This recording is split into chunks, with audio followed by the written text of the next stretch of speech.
हर हर महादेव दोस्तों, आज मैं आपके सामने बाबा वैद्यनाथ ज्योतिर्लिंग की पावन कथा लेकर आई हूँ। आप सब इसे ध्यान पूर्वक सुने। भारत की पवित्र धरती पर भगवान शिव के 12 ज्योतिर्लिंगों का विशेष महत्व माना गया है।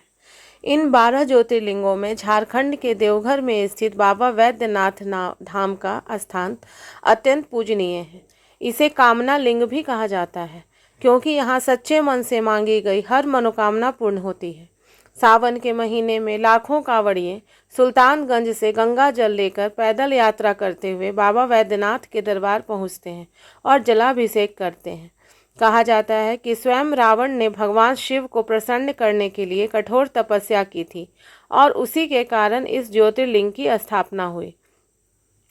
यह कथा केवल भक्ति की नहीं बल्कि अहंकार, श्रद्धा, तपस्या और भगवान की लीला की भी अद्भुत कहानी है।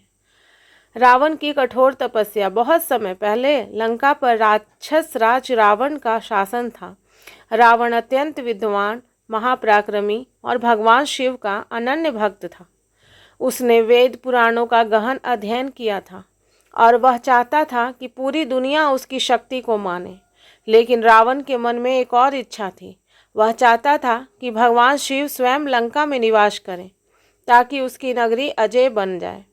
उसे विश्वास था कि यदि शिव लंका में आ गए तो कोई देवता, दानव या मनुष्य उसे कभी पराजित नहीं कर सकेगा। इसी इच्छा को पूरा करने के लिए रावण हिमालय की ओर चला गया और भगवान शिव की कठोर तपस्या शुरू कर दी।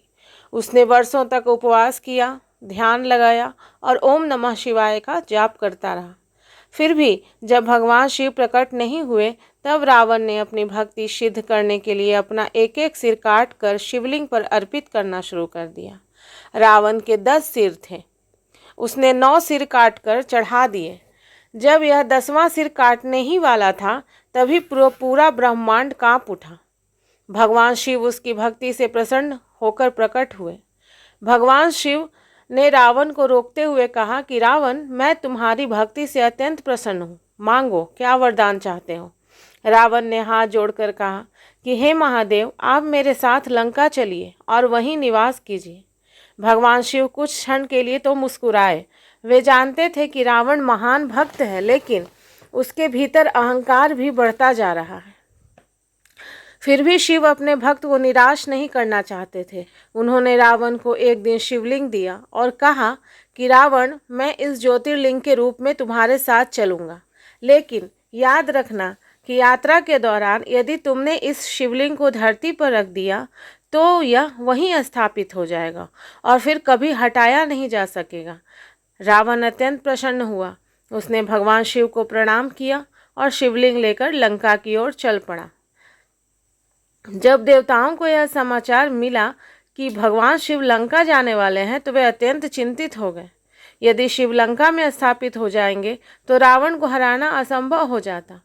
सभी देवता भगवान विष्णु के पास पहुँचे और उनसे सहायता मांगी। भगवान विष्णु ने कहा कि चिंता मत करो, समय आने पर उचित उपाय किया जाएगा। फिर भगवान विष्णु ने वरुण देव को आदेश दिया कि वे रावण के शरीर में प्रवेश करें। यात्रा के दौरान एक अद्भुत घटना घटी।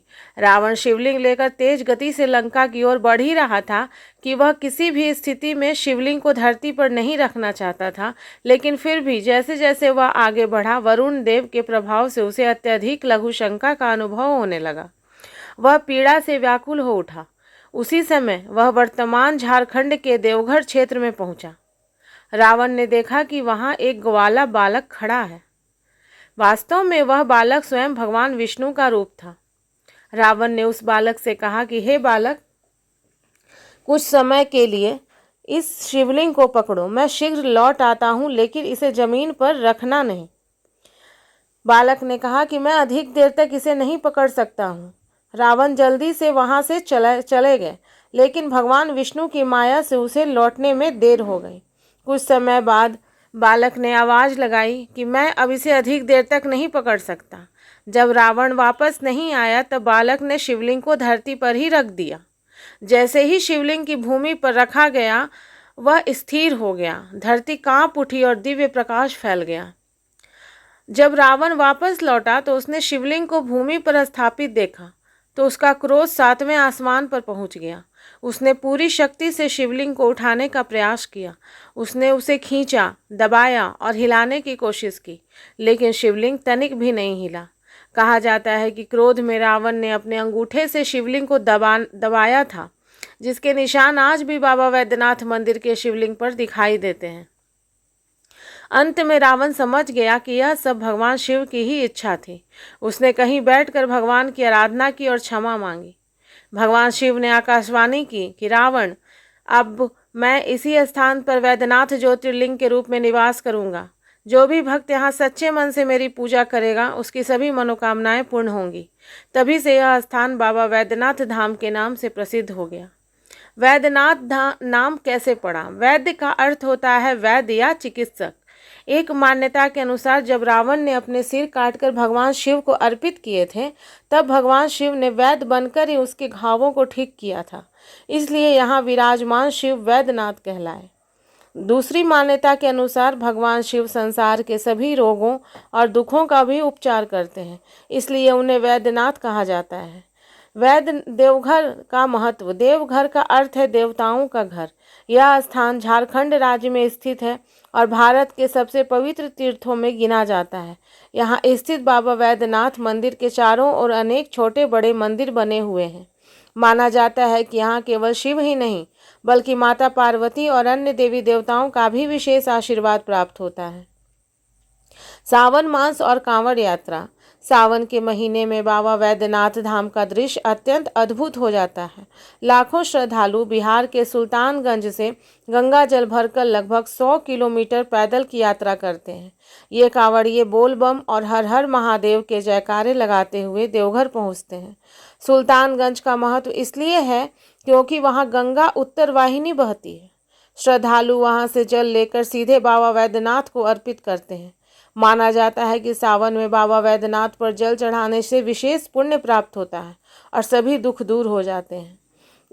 बाबा वैद्यनाथ मंदिर की विशेषताएं भी बहुत सारी हैं। बाबा वैद्यनाथ मंदिर की वास्तुकला अत्यंत प्राचीन और आकर्षक है। मंदिर का शिखर ऊंचा और भव्य दिखाई देता है। मुख्य मंदिर के अतिरिक्त यहाँ 21 अन्य मंदिर भी स्थित हैं। इनमें माता पार्वती, गणेश, काल भैरव और अन्य देवी देवताओं के मंदिर प्रमुख हैं। विशेष बात यह है कि बाबा वैद्यनाथ और माता पार्वती के मंदिर को लाल धागे से जोड़ा गया है, जो शिव पार्वती के अखंड प्रेम और एकता का प्रतीक माना जाता है। वैद्यनाथ धाम से जुड़ी मान्यताएं ये है कि कहा जाता है कि यदि कोई भक्त सच्चे मन से बाबा वैद्यनाथ का नाम लेता है तो भगवान उसकी रक्षा अवश्य करते हैं। यहाँ आने वाले भक्त अपने दुख, रोग और कष्ट लेकर आते हैं और बाबा के दरबार से शांति और सुख प्राप्त करके लौटते हैं। बहुत से लोग मानते हैं कि बाबा वैद्यनाथ के दर्शन मात्र से मानसिक शांति मिलती है और जीवन की परेशानियां कम होने लगती हैं। शिव और भक्ति का संदेश। बाबा वैद्यनाथ की कथा हमें यही सिखाती है कि भगवान शिव अपने भक्तों की सच्ची भक्ति से शीघ्र प्रसन्न हो जाते हैं, लेकिन यह कथा यह भी बताती है कि भगवान की भक्ति के साथ विनम्रता होना भी आवश्यक है। रावण महान भक्त तो था, लेकिन उसका अहंकार अंततः उसकी इच्छा पूरी नहीं होने दे पाया। भगवान शिव ने उसे वरदान तो दिया, लेकिन साथ ही संसार को यह संदेश भी दिया कि ईश्वर केवल शक्ति नहीं, बल्कि संतुलन और धर्म की भी रक्षा करते हैं। बाबा वैद्यनाथ की महिमा अपरंपार है। पुराणों में कहा गया है कि जो भक्त श्रद्धा और विश्वास से बाबा वैद्यनाथ का दर्शन करता है, उसके पाप नष्ट हो जाते हैं। कई भक्त यहाँ रोग मुक्ति, संतान प्राप्ति, विवाह और सुख समृद्धि की कामना लेकर आते हैं। श्रावण मास में यहाँ लाखों दीप जलते हैं और पूरा वातावरण शिवमय हो जाता है। मंदिर में लगातार घंटियों की ध्वनि, मंत्रोच्चार और बोल बम के जयकारे गूंजते रहते हैं।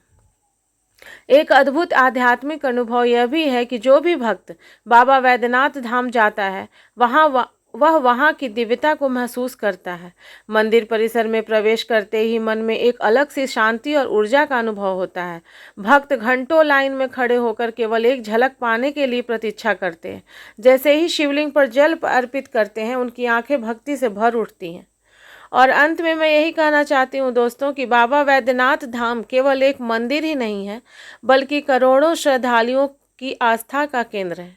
यह स्थान भगवान शिव की कृपा, भक्ति की शक्ति और धर्म की महिमा का प्रतीक है। रावण की कठोर तपस्या, देवताओं की चिंता, भगवान विष्णु की लीला और अंततः शिवलिंग की स्थापना, यह पूरी कथा अत्यंत रहस्यमय और प्रेरणादायक है। आज भी जो भक्त सच्चे मन से बाबा वैद्यनाथ को पुकारता है, बाबा उसकी हर मनोकामनाओं को पूर्ण करते हैं। तो दोस्तों, अगर ये कथा आपको अच्छी लगी हो तो मेरे वीडियो को लाइक करें, शेयर करें, कमेंट करें और कमेंट में हर हर महादेव ज़रूर लिखें और मेरे चैनल को सब्सक्राइब करें। हर हर महादेव दोस्तों।